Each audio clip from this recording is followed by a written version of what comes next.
Elias Vance, a 58-year-old veteran FBI agent with 30 years of service, finds himself staring down the barrel of Officer Caleb Thorne's gun in the frozen food section of Vistancia Market.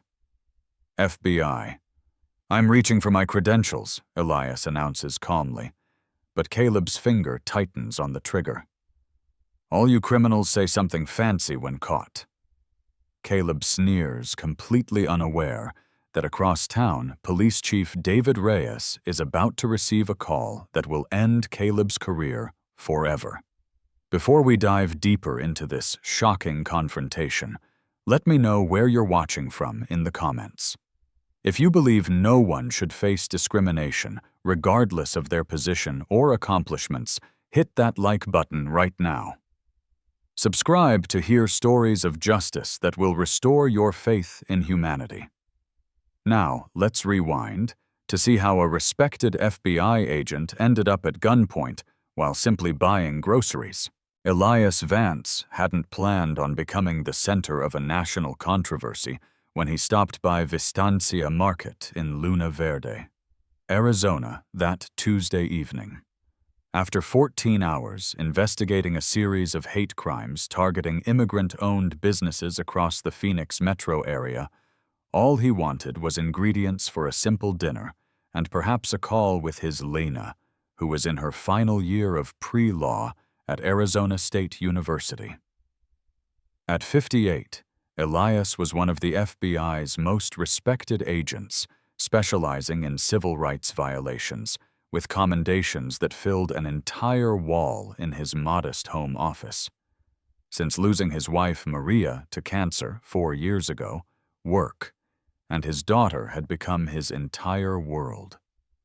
His colleagues at the Bureau often remarked that Elias possessed an almost supernatural calm under pressure, a quality that had served him well throughout his 3 decades of service. That same evening, 27-year-old Officer Caleb Thorne began his patrol shift with the Luna Verde Police Department. 3 years on the force, and already the subject of 6 civilian complaints for excessive force, all quietly buried in internal affairs, Caleb represented everything Elias had spent his career fighting against. The young officer had graduated near the bottom of his police academy class, but had connections through his uncle, a city councilman, who had helped secure his position despite concerns from trainers about his temperament. What his personnel file didn't explicitly state, but fellow officers whispered about, was Caleb's particular hostility toward minorities, especially successful Hispanic men who he felt had received special treatment. He'd been denied. Luna Verde itself was a town of 20,000 residents, where racial tensions simmered beneath a veneer of southwestern hospitality. Established as a railroad stop in the 1880s, the town had a long history of conflicts between Anglo settlers and the Mexican-American families who had been there for generations, and many older residents still referred to the South Side as the barrio, despite the diverse reality of demographics. Elias, who had grown up in Luna Verde before leaving for college, and the FBI knew its complicated history intimately. He pushed his shopping cart down the frozen foods aisle, considering whether to splurge on premium ice cream when he noticed Caleb enter the store. The call had come in 15 minutes earlier from Kevin Price, a new cashier who had reported suspicious activity after seeing Elias examine several items before placing them in his cart, a normal shopping behavior that Kevin found threatening coming from a Hispanic man in a tailored suit. Elias noticed the officer watching him, but continued shopping, adding pasta sauce and garlic bread to his cart. This wasn't the first time he'd been profiled, and experience had taught him that acting naturally was his best defense. He wore civilian clothes, his FBI windbreaker folded neatly in his car, his credentials and service weapon properly holstered under his suit jacket, according to Bureau regulations. Caleb approached with his hand already resting on his holster, feet spread in an aggressive stance. "Let me see some ID," he demanded, without preamble or introduction. Elias placed his hands visibly on the shopping cart handle. "May I ask why you need my identification, officer? I'm just doing some grocery shopping." Caleb's face hardened. "We got a call about suspicious activity. You match the description." Elias knew there had been no specific description beyond his race. "I'd be happy to provide identification, but I'd like to know what suspicious activity I'm alleged to have committed." Other shoppers began to slow their carts, sensing conflict. Caleb moved his hand to unsnap his holster. "You questioning my authority? Show me some ID now or things are going to get complicated." Elias thought of all the similar moments throughout his life, even as he rose through FBI ranks, how the uniform he wore mattered less than the skin he lived in. He thought of the conversations he'd had with Lena about how to interact with police, the same conversations his father had with him decades earlier. "Officer, I'm going to reach for my wallet very slowly," Elias said, his voice deliberately calm, as Caleb's hand now fully gripped his weapon. The young officer's face twisted with anger at Elias's composure, at his articulate speech, at his refusal to be intimidated. "Make any sudden moves, and I promise you'll regret it," Caleb warned as other shoppers abandoned their carts and moved away, a mother quickly pulling her curious child behind a display of breakfast cereals. Elias's fingers had barely touched his inside jacket pocket when Caleb drew his weapon. "Hands where I can see them now. On your knees, hands behind your head," Caleb shouted, his service weapon aimed directly at Elias's chest as frightened shoppers scattered in all directions. With practiced caution, Elias slowly complied, decades of FBI training overriding his justified indignation. "Officer, I'm a federal agent with FBI. If you allow me to reach inside my jacket, I can show you my credentials." His voice remained steady, despite the adrenaline coursing through his system. Caleb sneered, moving closer with his weapon still raised. "Yeah, right. You people always come up with something. FBI CIA, on a secret mission from Area 51. Get down on the ground now." The racial undertone was unmistakable. Elias carefully lowered himself to the cold linoleum floor of the frozen food section, maintaining eye contact with Caleb while calculating his options. Shoppers had formed a loose semicircle at a safe distance, several holding phones aloft to record the confrontation. "That's right. Take him down," shouted an older white man from behind a display of orange juice. "Probably trying to rob the place." Elias could see others in the crowd looking uncomfortable, exchanging concerned glances, but no one intervened. Caleb roughly grabbed Elias's arms, wrenching them behind his back with unnecessary force. "I am reaching for my credentials in my left inside jacket pocket," Elias stated clearly for the benefit of the recording phones. "I am an FBI special agent currently conducting an investigation in this jurisdiction." Caleb leaned in close, his breath hot against Elias's ear. "Touch that pocket and I'll put a bullet in you and say you went for a weapon." The store manager, Sofia Rossi, a second-generation Italian-American woman in her 40s, pushed through the gathered onlookers. "Officer, is this really necessary? This gentleman has been shopping here regularly for weeks. He's never caused any problems." Caleb barely glanced at her. "Ma'am, back away now. This is police business. Interfere, and you'll be arrested for obstructing justice." Sophia hesitated, then stepped back, pulling out her own phone to record the situation. Elias noticed that Caleb's body camera, which should have been displaying a red recording light, remained suspiciously dark. "Your body camera appears to be off, officer," he observed calmly. "Department policy requires it to be activated during all civilian encounters." Caleb's face flushed with anger. He keyed his shoulder radio, turning slightly away from the growing crowd. "Dispatch, this is Officer Thorne. I've got an armed suspect at Vistancia Market claiming to be FBI, requesting immediate backup." He emphasized claiming, making his disbelief clear. Elias mentally reviewed his options. Physical resistance would only escalate the situation and potentially endanger bystanders. As a federal agent, he had certain protections, but only if he survived this encounter. He thought of Lena, of the promise he'd made to his late wife to be there for their daughter's graduation next spring. Maintaining his composure was his best strategy, even as his shoulder joints screamed from the unnatural position. Caleb seemed increasingly agitated by Elias's calm demeanor, mistaking professional training for disrespect. "You think you're better than me, don't you?" he hissed, tightening his grip on Elias's arms. "Got your fancy suit and your made-up badge." Elias measured his words carefully. "Officer Thorne, I'd like to inform you that Police Chief David Reyes is a personal friend of mine. Perhaps you'd like to contact him directly about this situation." Caleb laughed derisively, loud enough for the onlookers to hear. "Oh, now you know the chief personally. That's convenient. Next, you'll tell me the mayor's your cousin and the governor's your golfing buddy." He leaned closer, voice dropping to a whisper meant only for Elias's ears. "No more fairy tales, boy." The racial slur slipped out just quietly enough that the crowd couldn't hear it, but Elias recognized the hatred behind it immediately. With practiced efficiency, Caleb roughly handcuffed Elias, the metal biting into his wrists. "You have the right to remain silent." He began reciting while Elias noted with professional detachment that he had yet to be told what crime he was supposedly being arrested for. As Caleb continued the Miranda warning, Elias caught the eye of a young Hispanic woman in the crowd who was recording everything.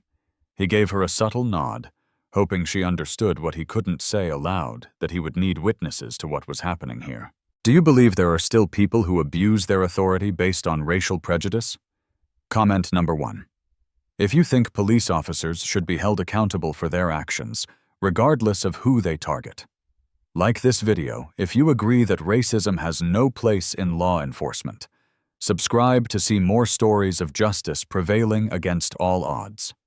Now, what connection could possibly exist between an FBI agent and a small-town police chief that might change everything? Luna Verde, Arizona, summer of 1985.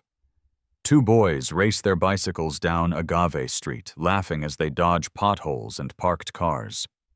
Elias Vance, 8 years old, with skinned knees and a gap-toothed smile, pedals furiously to keep up with his best friend, David "Davy" Reyes. They were an unlikely pair in a town with a sharp divide between its Anglo and Hispanic populations. Elias, the son of the town's only Latino doctor, and Davy, whose mother cleaned houses for wealthy white families while raising 5 children alone. "Last one to the arroyo buys the sodas." Davy shouted over his shoulder, standing up on his pedals for extra speed. Those carefree summer days defined their childhood, but as they grew older, the world increasingly reminded them of their differences. By middle school, they'd learned to navigate the racial tensions that permeated their town.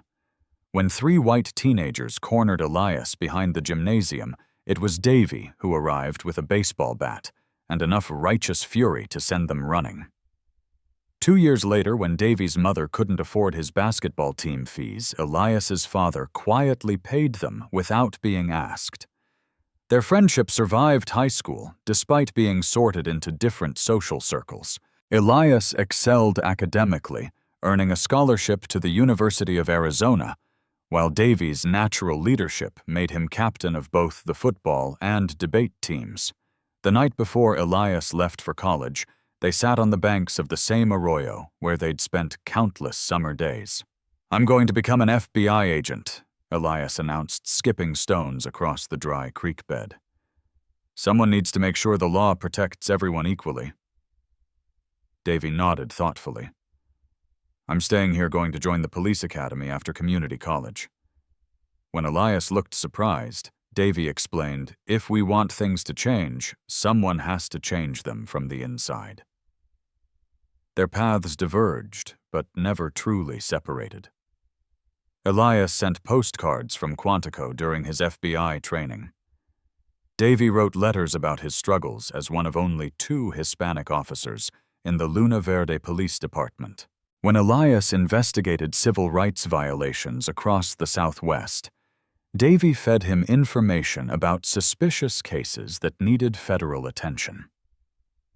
20 years after leaving Luna Verde, Elias returned for Davy's ceremony when he made history as the town's first Hispanic police chief. David Reyes had spent 10 years transforming the department, implementing strict body camera policies, cultural sensitivity training, and a civilian review board. He'd fired 7 officers for misconduct and rebuilt community trust through transparency and accountability. Now handcuffed on the floor of Vistancia Market, Elias Vance made a decision. He caught the eye of a young woman who hadn't joined the chorus of racist comments from some onlookers. "Miss," he called out, his voice steady and dignified despite his position, "would you please call Police Chief David Reyes? Tell him Elias Vance needs him at Vistancia Market immediately." Caleb snorted derisively. "Yeah, call the chief. I'm sure he'll drop everything because some random guy claims to know him." But the young woman nodded, stepping away to make the call.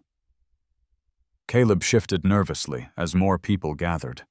The crowd had grown to nearly 30 shoppers, with opinions clearly divided. Some muttered about police harassment, while others loudly proclaimed that Caleb was just doing his job. Elias remained silent, conserving his energy, and watching Caleb grow increasingly uncomfortable under the scrutiny of so many phone cameras. 2 patrol cars arrived with lights flashing, and a pair of rookie officers hurried into the store. Officer Diaz and Officer Chen looked barely out of the academy, their uniforms still stiff with newness. "What's the situation?" Diaz asked, taking in the scene with obvious confusion. Caleb pulled them aside, speaking rapidly. Suspicious male refused to identify himself, made threatening movements, and claimed to be FBI. "I've got him secured, but he might have accomplices." Elias watched the rookies' faces as they processed this obvious fabrication. Officer Chen glanced at him with uncertainty, noting his calm demeanor and professional appearance. "Sir, do you have identification?" she asked, approaching cautiously. "Left inside jacket pocket." Elias replied evenly. "I'm Special Agent Elias Vance, FBI, Domestic Terrorism Task Force Civil Rights Division." Caleb stepped forward. "Hey, I already checked him for weapons. There's nothing there." But Officer Chen had already reached carefully into Elias's jacket, withdrawing a leather credential wallet. She flipped it open, eyes widening at the gold FBI shield and identification card. She showed it silently to Officer Diaz, whose expression shifted from skepticism to alarm. Thorne Diaz said quietly, "We need to talk, now."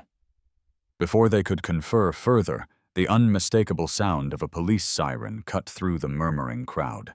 A cruiser with chief's insignia pulled into the parking lot, lights flashing, but siren stopping abruptly. Caleb's face paled as he recognized the vehicle. "Who called the chief?" he demanded, looking accusingly at the rookies. "I did," said the young woman who had stepped away earlier. "And I told him exactly what's happening here." The automatic doors slid open, and Police Chief David Reyes strode in his imposing 6'3" frame, filling the entrance. His eyes scanned the scene quickly, professionally, before locking onto Elias's face. For a brief moment, beneath the professional mask, recognition flashed between 2 old friends who had once promised to change the world together. Chief David Reyes moved through the parting crowd with the quiet authority of a man who commanded respect, not through intimidation, but through integrity earned over decades of service.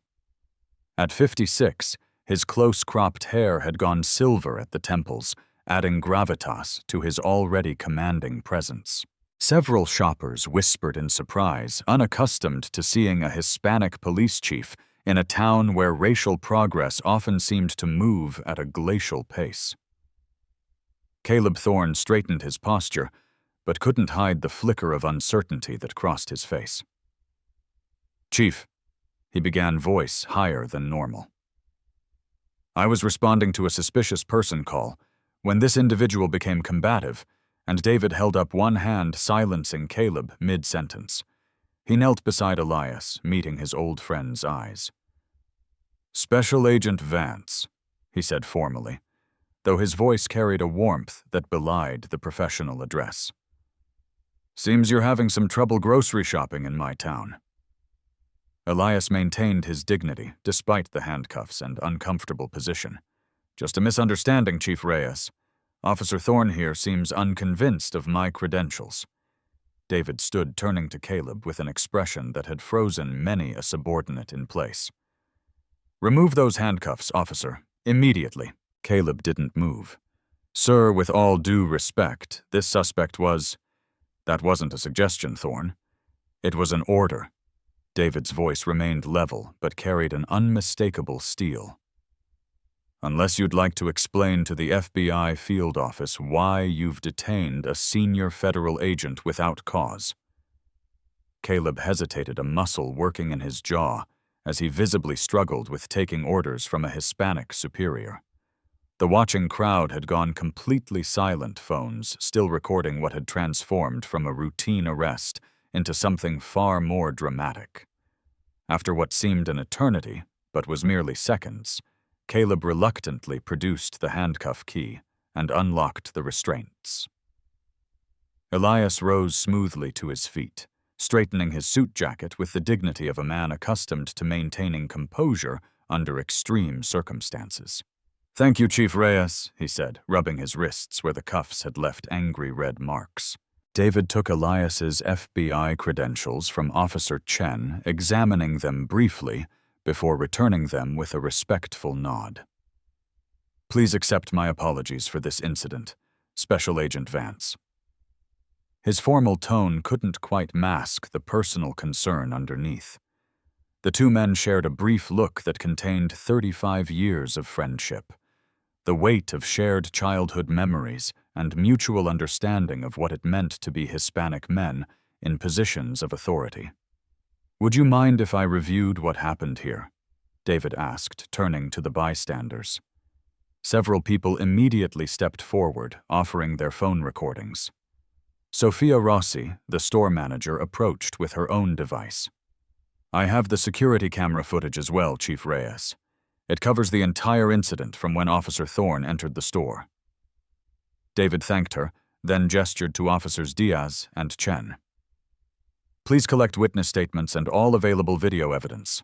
As the rookies moved through the crowd, David pulled Caleb aside their conversation, just quiet enough that onlookers couldn't hear the specific words, but David's expression left no doubt about the seriousness of the discussion. Several uniformed officers who had arrived as backup stood awkwardly nearby, exchanging glances as their chief confronted one of their own. Officer Michaels, a 20-year veteran, leaned toward his partner. "Thorne's done it this time. That's the third complaint this month, and now he's messed with the FBI. The chief's been looking for a reason to cut him loose since that incident with the Garcia family last summer." His partner nodded. "Yeah, and he turned his body cam off again. Reyes implemented that policy himself. He's gonna be furious." Caleb's face flushed deep red as David continued speaking, his finger occasionally jabbing toward Elias or the watching crowd. When David finished, he turned away, but Caleb wasn't done. He muttered something under his breath, thinking his chief out of earshot, but David stopped mid-stride, his back stiffening. He turned slowly, his expression now dangerously calm. "What was that, Officer Thorne?" Caleb swallowed hard, realizing his mistake. "Nothing, sir." "No, please repeat what you just said. I want to make sure everyone heard you." Caleb remained silent, eyes darting to the watching crowd, many still recording. "I thought so," David said, his voice carrying clearly through the now silent store. "Officer Thorne, your body camera is conveniently deactivated. You've detained a federal officer without cause. You've ignored multiple witnesses attesting to your misconduct, And now you've used racially offensive language about both myself and Special Agent Vance. He extended his hand. Your service weapon and badge, please. Caleb took an involuntary step backward. Chief, you can't. I absolutely can. You're suspended pending full investigation effective immediately. Your weapon and badge. Officer Thorne now. The store had gone completely silent. Even the overhead music seemed to have paused for this moment of reckoning. With trembling fingers and fury in his eyes, Caleb unholstered his weapon carefully, removing the magazine before placing it in his chief's outstretched hand. Then, with visible reluctance, he unpinned his badge from his uniform. David accepted both items with formal professionalism. Officer Diaz will escort you to the station to complete the necessary paperwork. You'll be contacted regarding the disciplinary hearing. As Caleb was led away, the tension in the store broke. Several shoppers applauded spontaneously, while others merely watched in stunned silence. David turned to Elias, dropping the formal facade. It's been too long. Old friend, though I wish our reunion had happened under different circumstances. By midnight, video of the confrontation at Vistancia Market had been viewed over 2 million times across multiple social media platforms. Hashtags like shopping, While Brown, and #Badge of Injustice trended nationally, with celebrities and politicians weighing in on the incident. The local Luna Verde Sun's website crashed from unprecedented traffic after they published the store's security footage showing the entire encounter from multiple angles. CNN, MSNBC, and Fox News all led their morning broadcasts with different framings of the same event. An FBI agent racially profiled while shopping announced one network. Police officer suspended for doing his job countered another. Elias Vance awoke in his childhood bedroom, now converted to a guest room in David Reyes's comfortable adobe home on Juniper Lane. He'd declined to stay in a hotel, preferring the security and privacy of his old friend's residence, as reporters began gathering outside his temporary FBI office in Luna Verde. He scrolled through dozens of missed calls and messages on his secure phone, including 3 from the FBI director himself and 1 from the Attorney General. His daughter Lena had sent 17 increasingly panicked texts after seeing her father's face on national news, only calming down after they'd spoken for an hour the previous night. Elias wasn't used to being the story.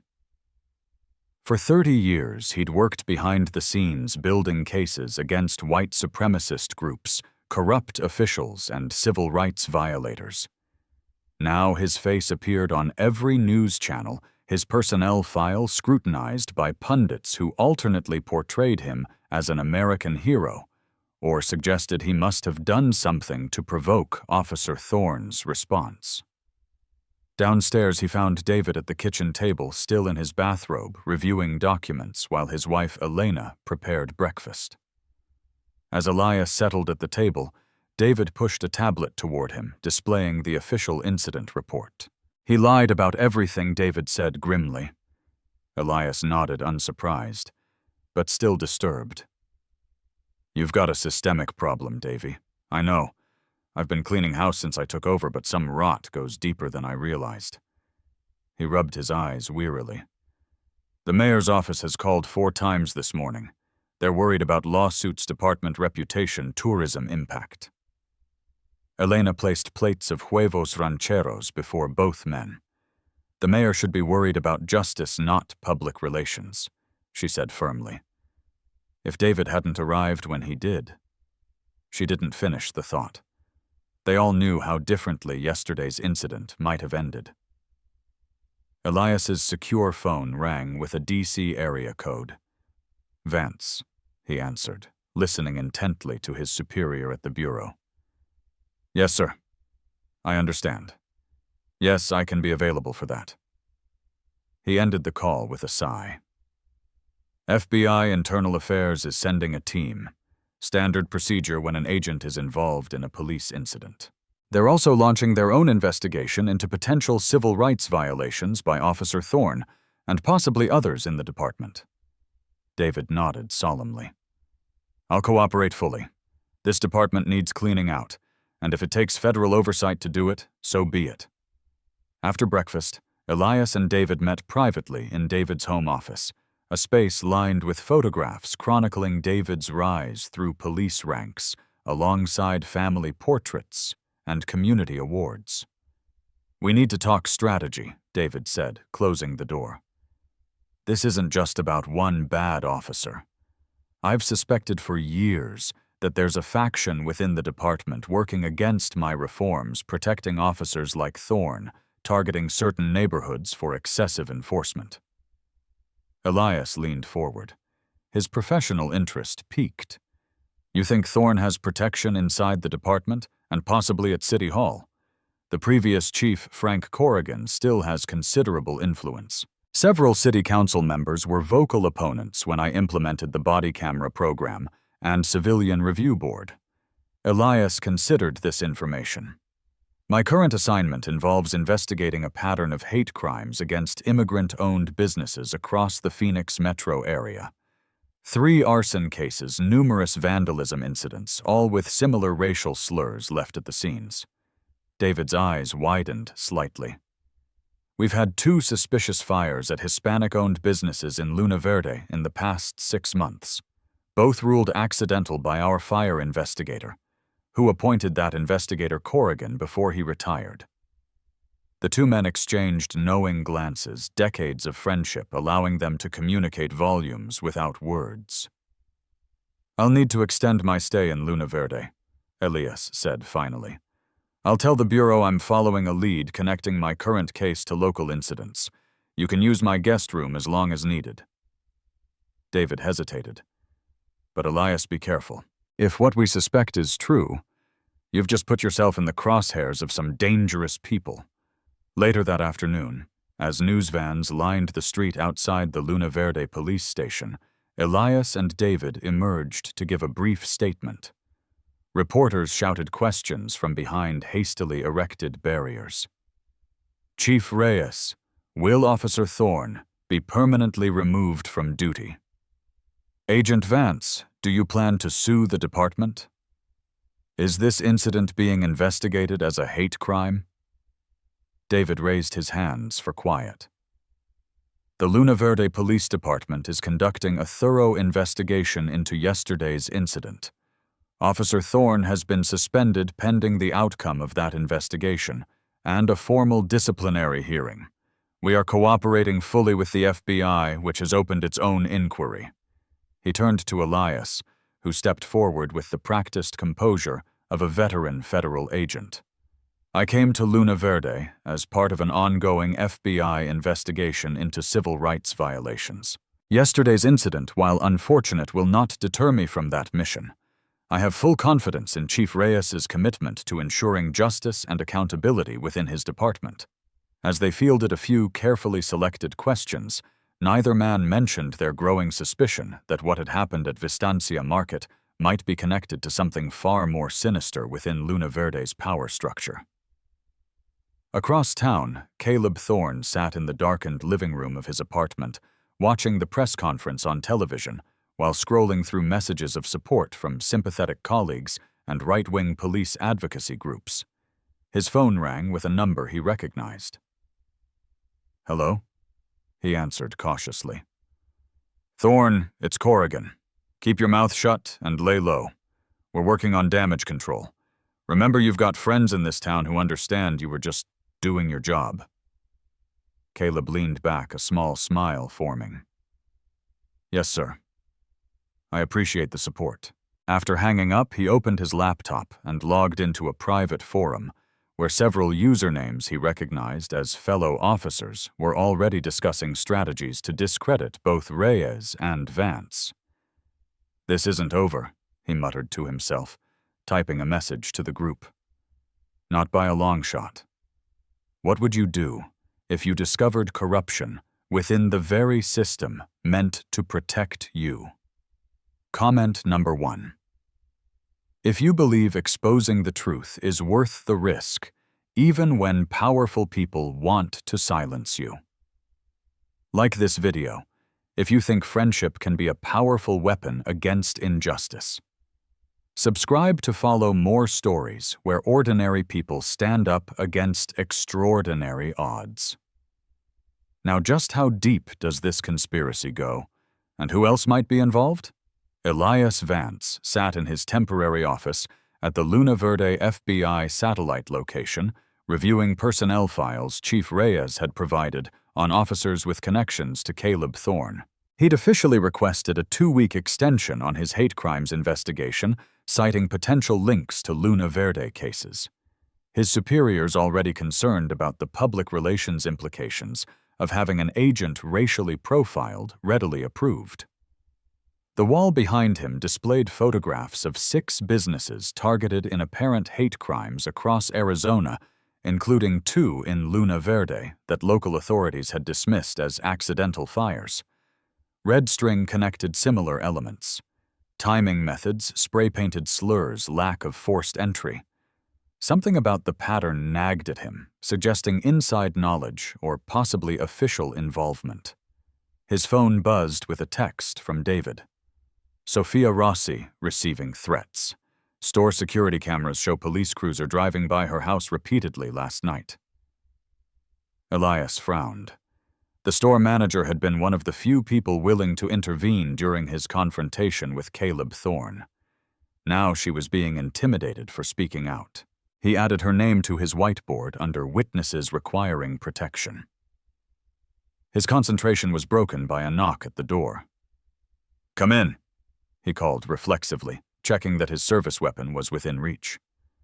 The door opened to reveal Lena Vance, her expression a mixture of concern and determination. At 22, she strongly resembled her mother with the same analytical mind that had made Elias fall in love with Maria decades earlier. "Dad," she said, dropping her backpack and embracing him tightly. "I caught the first flight I could get." Elias returned the hug surprised, but relieved to see his daughter. "Lena, you should be in class. Your finals are next week." She pulled back, fixing him with a look that brooked no argument. "My father was held at gunpoint by a racist cop. I think my professors will understand." She gestured to the caseboard. "Besides, I've helped you organize case files since I was 12. You need me." Elias couldn't argue with that logic. Lena had grown up watching him build cases, developing an instinctive understanding of investigation techniques that had only sharpened during her pre-law studies. "All right," he conceded. "But you stay away from anything dangerous, understood? You're here as my administrative assistant, nothing more." Lena rolled her eyes but agreed immediately, turning her attention to the files scattered across his desk. "So what's the connection between these hate crimes and Officer Thorne?" While Elias brought his daughter up to speed across town, David Reyes faced a crisis of his own. The brick had crashed through his kitchen window at 3 a.m., narrowly missing Elena as she made her way to the bathroom. Attached was a note with 2 words: "Race traitor." Now, as crime scene technicians photographed the evidence, David received a call from Deputy Chief Martinez. "Chief, someone accessed the personnel file server last night. All disciplinary records for Officer Thorne have been deleted from the system." David's blood ran cold. "What about backups also wiped? Whoever did this knew our network architecture." David thanked her and ended the call, turning to the officer supervising the crime scene. "Patterson, I want a detail on my house around the clock, but keep it quiet. Use only officers you personally trust."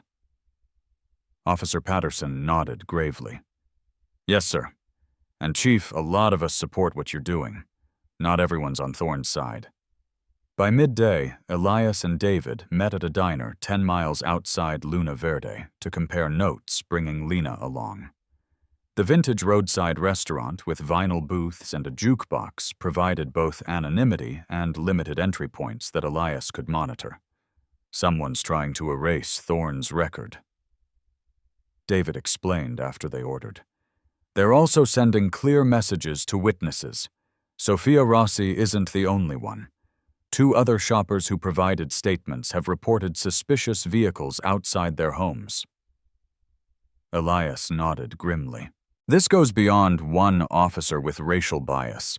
Someone's protecting Thorne, which means he's connected to something bigger." Lena, who had been quietly listening while reviewing case notes, suddenly looked up. "Dad, did you notice that all the hate crime targets were either potential witnesses in previous misconduct cases or had filed complaints against Luna Verde officers?" Elias and David both turned to her with surprised expressions. "What?"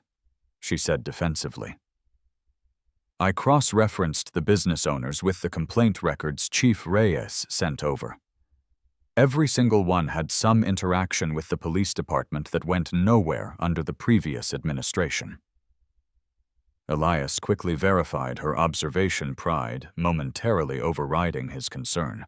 "She's right. This could be systematic intimidation or retaliation against civilians who challenged police authority." David's phone buzzed with a text message. His expression darkened as he read it. "The mayor's called an emergency closed session of the city council for tonight. My sources say they're discussing whether to place me on administrative leave pending review of my handling of department personnel matters." Elias understood the implications immediately. "They're moving to regain control of the investigation.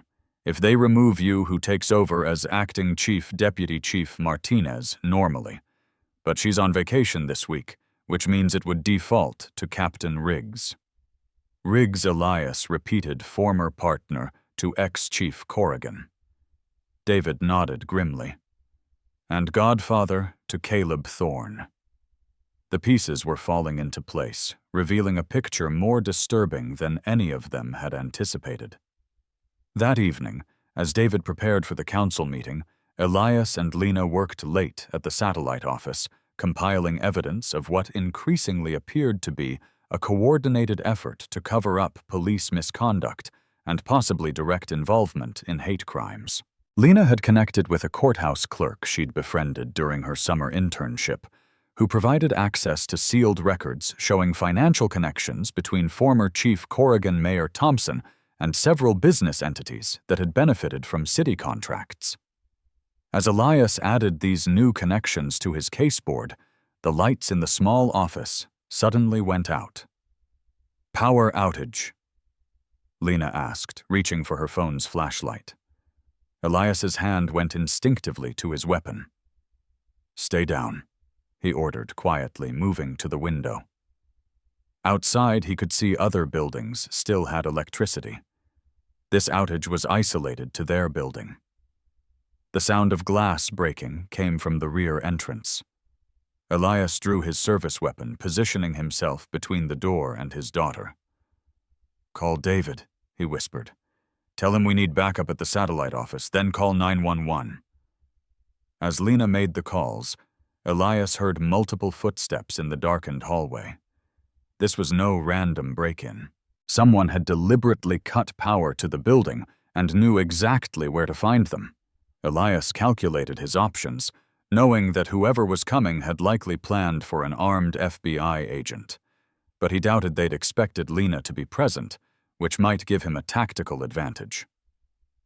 "When I engage them," he whispered to his daughter, "slip out through the side door and run for the car. Drive straight to David's house. Do not stop for anyone." Before Lena could protest, the office door burst open and 2 masked figures rushed in with tactical flashlights and weapons drawn.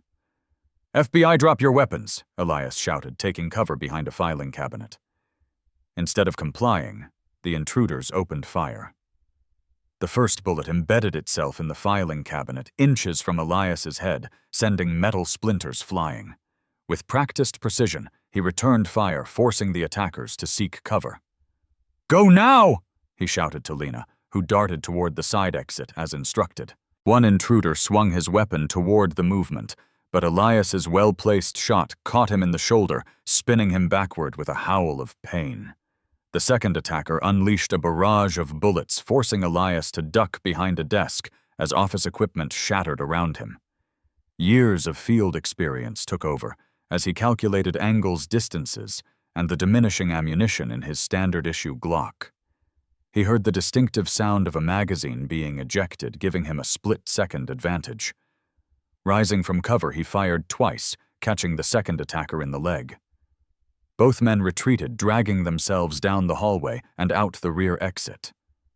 By the time police sirens wailed in the distance, they had disappeared into a waiting vehicle. Elias secured the area, then called Lena. "I'm fine," she assured him, her voice remarkably steady. "I'm with Elena at your house. Chief Reyes is on his way to you with officers he trusts." The attack marked a dangerous escalation. What had begun as racial profiling at a grocery store had exposed a network of corruption reaching into the highest levels of Luna Verde's government and police force. Within hours, the FBI had dispatched a tactical team to secure the satellite office and protect Elias. Director Collins himself called to check on one of the Bureau's most respected agents. "I'm assigning Assistant Director Levinson and a full investigative team. We're treating this as an attack on the federal government." By morning, Luna Verde found itself at the center of a national story with a new dimension. "FBI agent targeted after exposing police corruption," read the headlines. While Elias worked with the arriving federal team, Caleb Thorne launched his counteroffensive from paid administrative leave. He appeared on American Morning, a conservative news program, portraying himself as a victim of political correctness.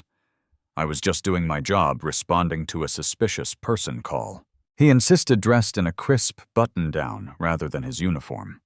"I had no way of knowing he was FBI. When someone reaches into their jacket after acting confrontational, I have to protect myself and the public." The sympathetic host nodded. "And now Chief Reyes, who has a personal relationship with this agent, has suspended you without due process." Caleb adopted an expression of wounded innocence. "It seems like my career is being sacrificed to appease political pressure. I became a police officer to protect and serve everyone regardless of race." The interview sparked outrage across social media, with police unions from other jurisdictions releasing statements supporting Thorne and condemning what they called a rush to judgment.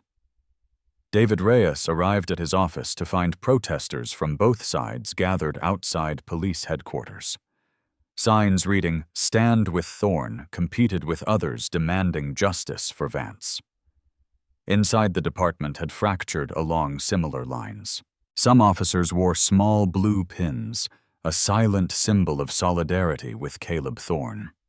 Others made a point of expressing support for their chief's actions. As David settled behind his desk, his secretary delivered troubling news. "Sir Mayor Thompson has called an emergency press conference for noon. The rumors say he's going to announce an independent investigation into your handling of the Thorne suspension." Before David could respond, his computer pinged with an urgent email. Someone had anonymously sent him a file containing what appeared to be forged performance reviews and altered incident reports designed to damage Elias's credibility. The documents had already been leaked to several news outlets. Meanwhile, Elias's daughter Lena had returned to the secured FBI command post established at a federal building outside Luna Verde. Despite her father's concerns, she refused to return to Washington. "I'm staying," she insisted. "Besides, I made contact with someone who might help us." That someone was Jessica Moore, a dispatcher at the Luna Verde Police Department, who had dated Caleb Thorne briefly before ending the relationship after witnessing his volatile temper. While romantic involvement had clouded her judgment, initially Jessica had grown increasingly troubled by Caleb's racist comments and the support he received from certain officers, despite documented misconduct. He bragged about having protection from the top. Jessica told Lena during their clandestine meeting at a coffee shop, said Chief Reyes was on borrowed time because the old guard wouldn't tolerate a Hispanic man running things for long. Jessica nervously slid a USB drive across the table. This is from the dispatch system. It shows patrol patterns for the past 6 months. Notice how certain officers, including Caleb, were consistently assigned to the predominantly Hispanic South Side, despite numerous complaints. Lena thanked her, recognizing the risk Jessica took by providing this information. "Why are you doing this?" Jessica stared into her coffee. "My brother's half Hispanic, different fathers. I've watched how differently people treat us our whole lives. When I heard Caleb talk about cleaning up certain neighborhoods, I knew exactly what he meant. As threats mounted against witnesses and evidence, Elias's FBI colleagues arrived in force. Special Agent Valencia Torres, a digital forensics specialist, established secure communications. Special Agent Derek Wong began interviewing witnesses under federal protection. The technical team discovered sophisticated deletion attempts on the police department's servers, but backups preserved critical evidence of tampering. At the Luna Verde Municipal Building, Caleb Thorne entered through a side door for his scheduled internal affairs interview. Unknown to him, FBI agents had installed surveillance equipment with David's authorization. As Caleb waited alone in the interview room, he made a critical mistake. Believing himself unobserved, he used his phone to access and delete incriminating messages. The FBI team captured every keystroke, documenting his destruction of evidence in real time. That evening, as tensions in Luna Verde reached a breaking point, a local radio station broadcast an explosive recording. The audio apparently captured during a private gathering of officers featured Caleb Thorne and several colleagues discussing targeting Hispanic residents for minor infractions. "Keep the pressure on that neighborhood," an identified voice instructed. "Make them understand this is still our town, no matter who's sitting in the chief's office." The recording included racial slurs and explicit discussions of fabricating probable cause for traffic stops and searches. Public reaction was swift and furious. Mayor Thompson, previously supportive of Thorne, issued a carefully worded statement distancing himself from any discriminatory police practices. Former Chief Corrigan canceled scheduled media appearances. David Reyes, recognizing the pivotal moment, called an emergency town hall meeting for the following evening.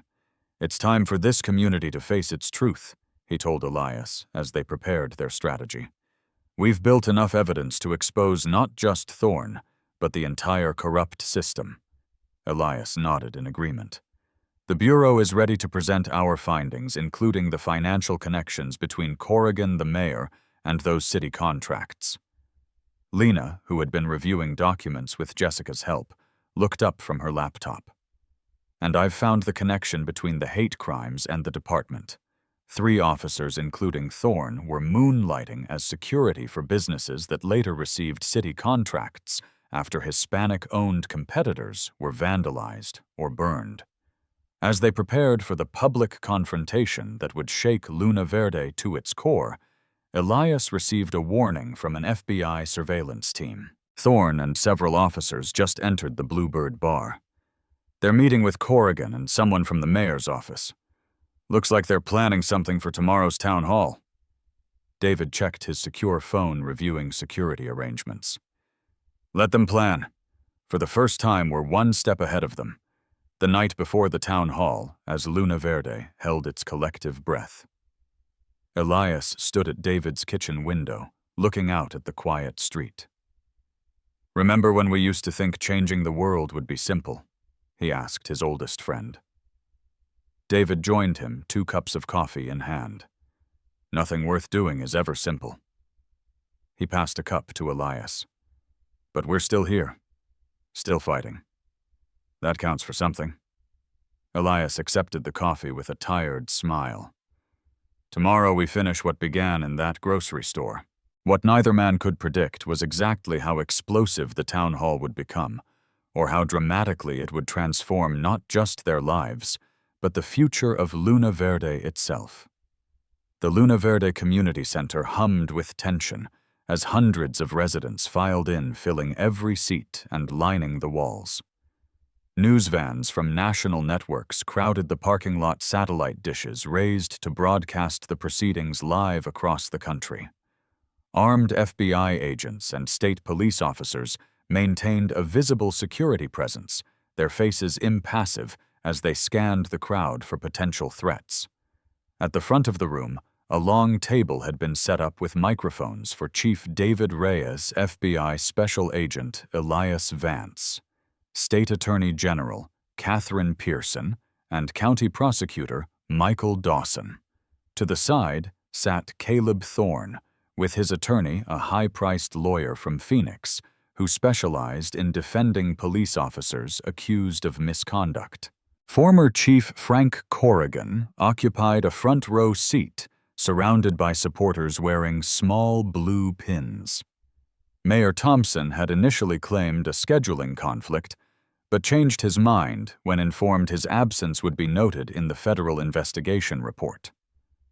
The atmosphere crackled with anticipation as David Reyes approached the microphone at exactly 7 p.m. The room fell silent.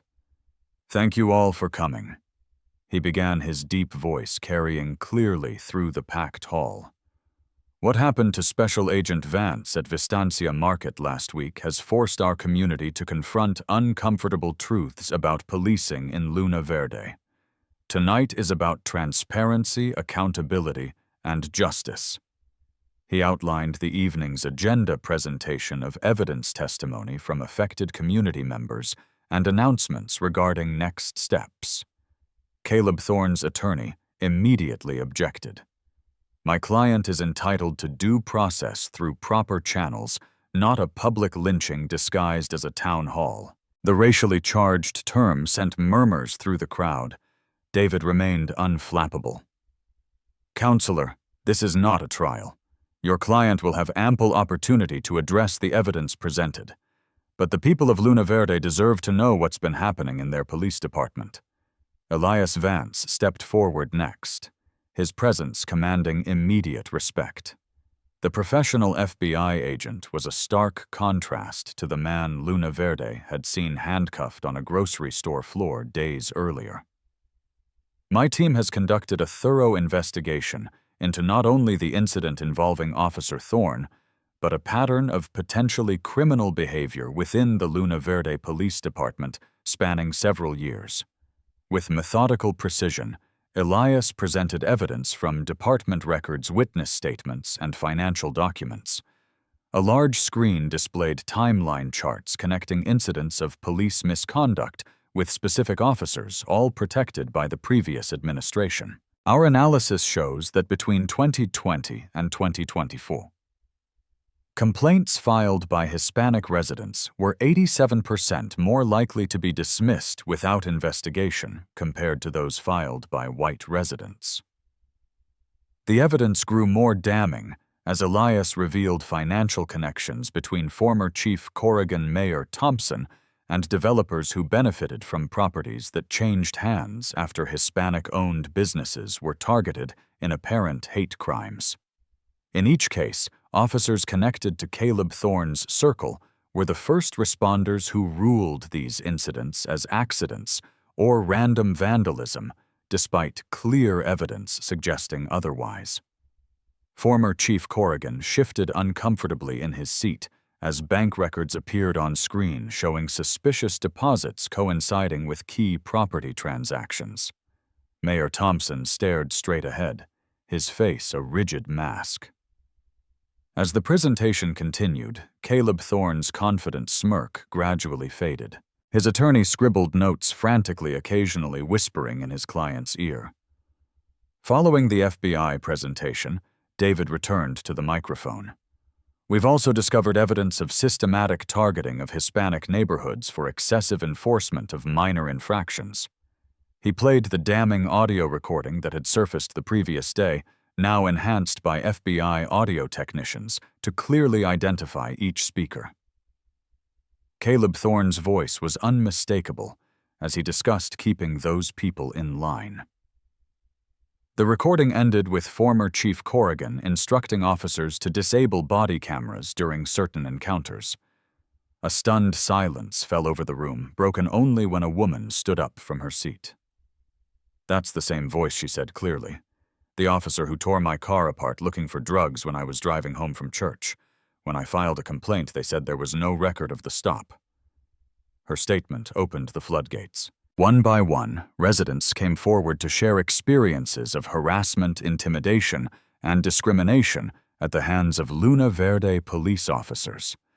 A Hispanic business owner described repeated code violations that mysteriously appeared after he refused to sell his property to a developer connected to Mayor Thompson.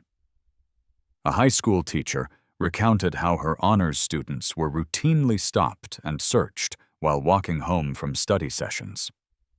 Each testimony built upon the previous one, creating a devastating portrait of systematic abuse of power. Attorney General Pearson approached the microphone next. "Based on the evidence presented by the FBI and testimony from community members, my office is launching a formal investigation into civil rights violations by the Luna Verde Police Department. This investigation will examine potential criminal charges against specific officers and civilian officials involved in these incidents." Caleb Thorne's attorney jumped to his feet. "This is outrageous. My client is being railroaded without due process." David remained composed. "Your client turned off his body camera before confronting a federal agent without cause, then fabricated details in his official report. Those actions alone warrant termination under department policies I implemented 3 years ago. Policies that Officer Thorne acknowledged and signed."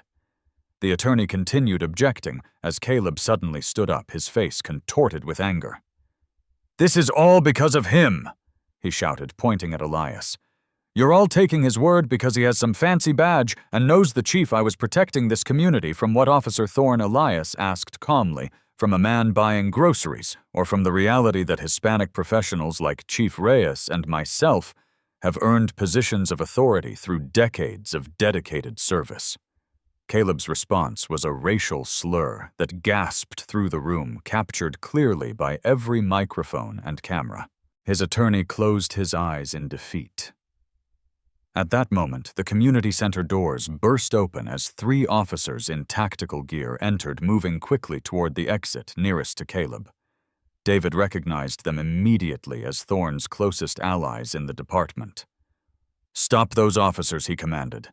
State police moved to intercept them, but not before one passed something to Caleb, who attempted to conceal it in his jacket. FBI agent Torres intercepted Caleb before he could reach the exit, discovering a thumb drive containing department files he had no authorization to possess. "Add evidence tampering and obstruction of justice to the list," Attorney General Pearson noted calmly. As state police escorted the 4 officers from the building, David Reyes stood and addressed the silent room. "Tonight marks a turning point for Luna Verde. The badge we wear represents a sacred trust with the community we serve. Officer Caleb Thorne has broken that trust repeatedly." He walked deliberately to where Caleb stood between 2 state troopers. "Caleb Thorne, you are hereby terminated from the Luna Verde Police Department, effective immediately." With ceremonial formality, David unpinned the badge from Caleb's chest, the metallic sound audible in the completely silent room. "Your actions have dishonored this badge and everything it stands for." The community center erupted in applause as Caleb was led away, his face a mask of hatred and defeat. When order was restored, Elias took the microphone one final time. "What happened to me at Vistancia Market was not unique. The difference was that I had the resources and position to fight back.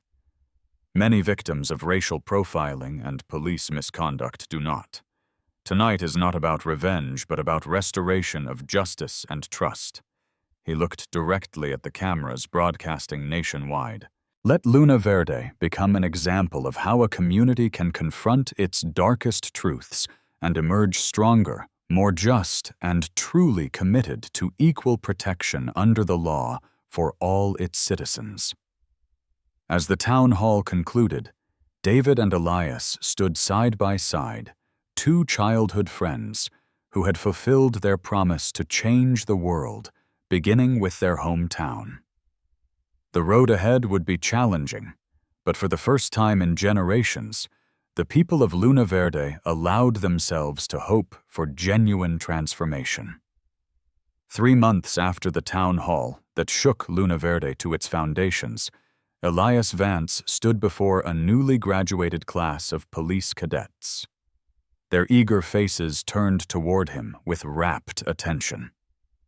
"The badge you receive today is not a shield from accountability," he told them, his voice carrying through the community center that had hosted such dramatic revelations just 12 weeks earlier. "It is a symbol of the sacred trust between you and every citizen you encounter, regardless of their race background or circumstance."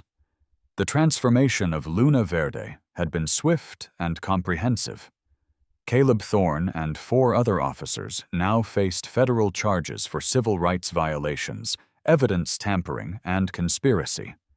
Former Chief Corrigan had been indicted for corruption and obstruction of justice. Mayor Thompson, implicated in the property scheme connected to the hate crimes, had resigned in disgrace, replaced by Sophia Rossi, the grocery store manager, whose courage had helped spark the entire reckoning. The Luna Verde Police Department, under David Reyes's continued leadership, had become an unexpected model for reform.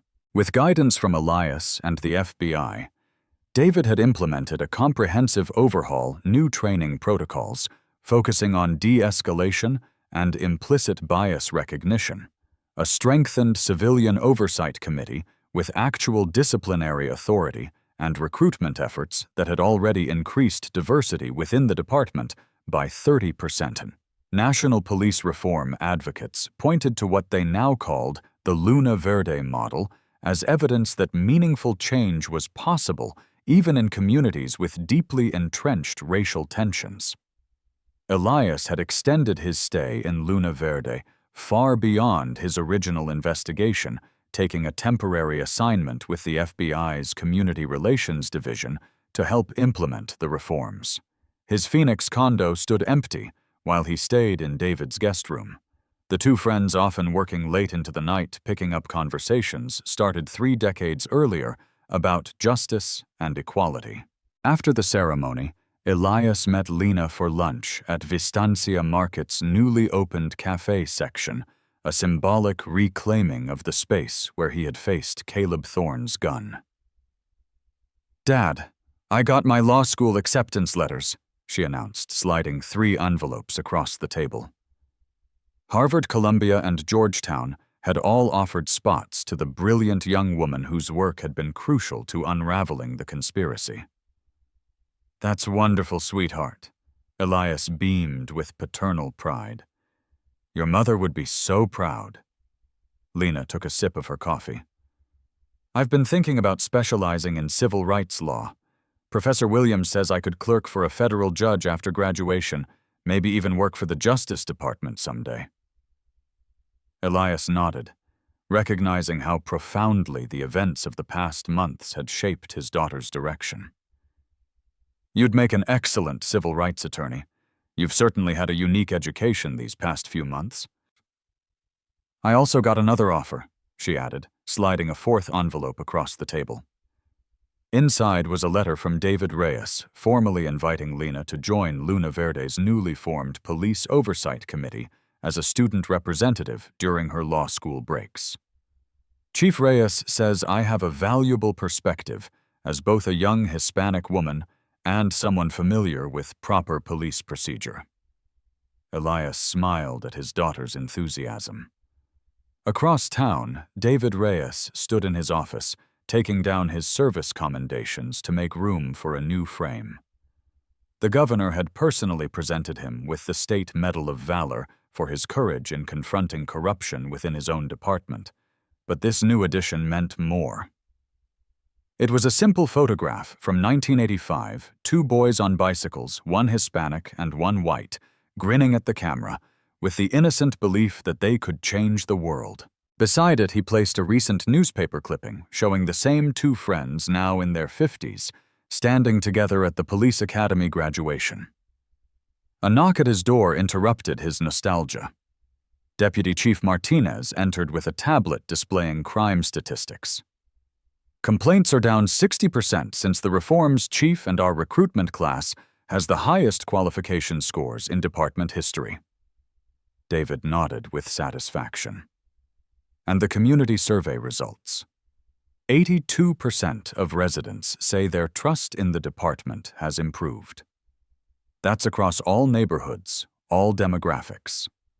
The changes extended beyond the police department. The city council, with several new members elected in a special recall vote, had established a reparations committee to address historical inequities in housing and business opportunities. The school board was revising curriculum to include accurate teaching of local civil rights history, including the recent events that had brought national attention to Luna Verde. Even the physical landscape was changing. The vacant lots where Hispanic-owned businesses had been burned in apparent hate crimes now featured construction sites for new enterprises financed through a special community development fund established with penalties from the corruption settlements. As evening approached, Elias made his way to David's house for their weekly dinner tradition. Elena had invited several new officers and their families, part of her husband's effort to build a departmental culture that extended beyond uniforms and badges into genuine community. On David's front porch, two rocking chairs held a commanding view of Agave Street. The friends settled into them with glasses of lemonade, watching as a patrol car drove past. The young officers inside, one white and one Hispanic, both newly graduated from the academy. Elias had addressed that morning, slowed their vehicle, and offered respectful salutes to the chief and the FBI agent, who had changed the course of their community. "Think we made a difference?" Davy Elias asked, using the childhood nickname few were privileged to use anymore. David gazed thoughtfully at the transformed street where they had once raced bicycles. "We kept our promise, not perfectly, not completely, but we moved things forward." He raised his glass in a silent toast to their shared journey. "The work continues, though always does." Elias nodded in agreement. "The next generation seems up to the challenge," he said, thinking of Lena and the eager faces of the new cadets. As twilight settled over Luna Verde, the two friends continued their conversation, just as they had as boys, just as they would continue to do in the years ahead. The badge that David had stripped from Caleb Thorne's chest now resided in a glass case in the police academy lobby, a permanent reminder of the cost of betraying public trust and the possibility of redemption and renewal, even in places where injustice had seemed insurmountable. What's your reaction to this story? Would you have had the courage to stand up against corruption in your community like Elias and David did? Comment below with your thoughts on how racial profiling impacts trust in law enforcement. If you believe that friendship and integrity can overcome decades of injustice, give this video a like. Subscribe to our channel for more powerful stories about ordinary people fighting extraordinary battles against discrimination and corruption. Share this video with someone who needs to understand the real impact of racial bias in our systems. Thank you for joining us today. And remember, true justice requires both courage and accountability. This powerful story illuminates several profound truths about justice and society. First, systemic racism often hides in plain sight, protected by those who benefit from the status quo. Second, true change requires both insiders and outsiders working together. David's position within the system, combined with Elias's federal authority, created the leverage needed for transformation. Third courage is contagious. When Elias and David stood firm, others like Sophia Rossi and Jessica Moore found their own courage to speak truth to power. Fourth, accountability must be public and transparent to restore community trust after betrayal. Fifth, friendship can be a powerful foundation for justice work, providing the emotional sustenance needed for difficult confrontations. Perhaps most importantly, this story reminds us that no badge, title, or position places anyone above the law. Justice demands that we see each person's full humanity first, before any uniform or circumstance. The Luna Verde transformation shows that while the path to racial justice is difficult, communities can heal and rebuild when they honestly confront their darkest truths. What moments in this story resonated most with you? Have you ever witnessed or experienced racial profiling in your community? Comment below with your thoughts or personal experiences. If you believe in standing up against injustice wherever it appears, please hit that like button to help more people see this important story. Subscribe to our channel for more powerful narratives about overcoming discrimination and holding power accountable. Share this video with someone who needs to understand the real human impact of racial bias in our systems. Thank you for joining us in this conversation about justice, friendship, and courage in the face of corruption. Remember, real change begins when ordinary people refuse to accept injustice as inevitable.